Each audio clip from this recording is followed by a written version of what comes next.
Assalamualaikum warahmatullahi wabarakatuh. Perkenalkan, nama saya Muhammad Kadafi dengan NIM 12010315247 dari kelas 3G Manajemen Pendidikan Islam, mata kuliah Manajemen Berbasis Sekolah, dosen Bu Rini Setianingsi MPDI. Di sini saya akan menjelaskan sedikit tentang pengelolaan kurikulum dalam konteks manajemen berbasis sekolah. Baik saja teman-teman, langsung saja kita masuk ke yang pertama, yaitu A. Pengertian pengelolaan kurikulum. Pengelolaan dapat diartikan sebagai manajemen. Manajemen suatu kegiatan mendayagunakan orang dan bersumber daya lainnya untuk mencapai tujuan organisasi secara efektif dan efisien yang meliputi perencanaan, perorganisasian, pelaksanaan, pengawasan, dan juga evaluasi. Kurikulum secara etimologi berasal dari bahasa Yunani, yaitu kurir yang artinya pelari, dan kurere yang berarti tempat berpacu. Istilah kurikulum berasal dari dunia olahraga, terutama dalam bidang atletik pada zaman Romawi kuno. Dalam bahasa Prancis, istilah kurikulum berasal dari kata karir yang berarti berlari, run. Kurikulum berarti suatu jarak yang harus ditempuh oleh seorang pelari dari garis start sampai dengan finish untuk memperoleh medali atau penghargaan.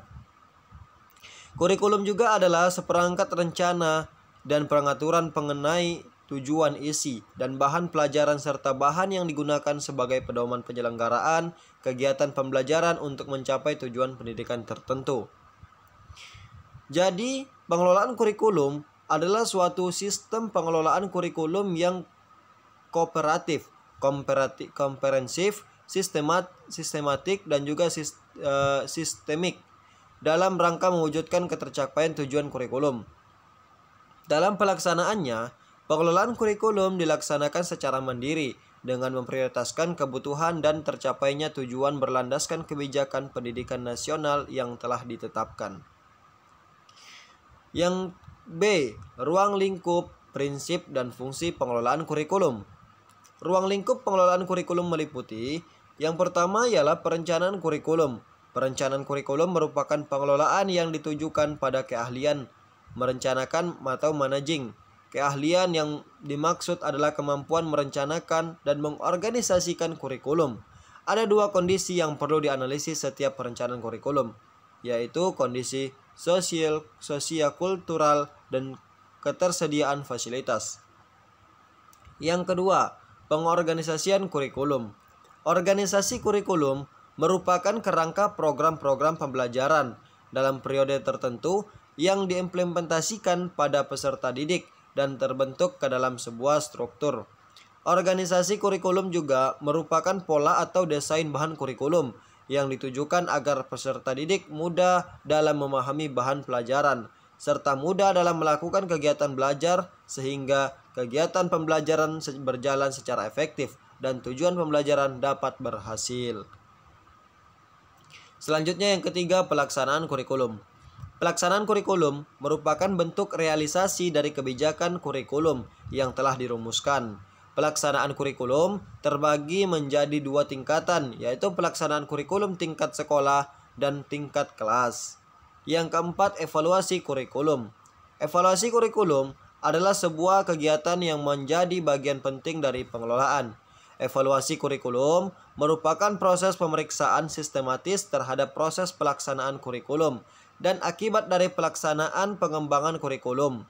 Evaluasi kurikulum dilaksanakan melalui pemeriksaan secara kontinu dengan cara mencari informasi yang meliputi siswa, pendidikan, program pembelajaran, dan proses belajar mengajar.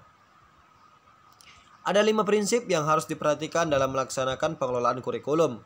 Di antaranya yaitu: yang pertama, produktivitas, yang kedua, demokratisasi, yang ketiga, kooperatif, yang keempat, efektivitas dan efisiensi, sedangkan yang kelima, mengarahkan visi dan misi. Sedangkan fungsi dilaksanakannya pengelolaan kurikulum antara lain adalah sebagai berikut. Yang pertama, meningkatkan efisiensi pemanfaatan sumber daya kurikulum.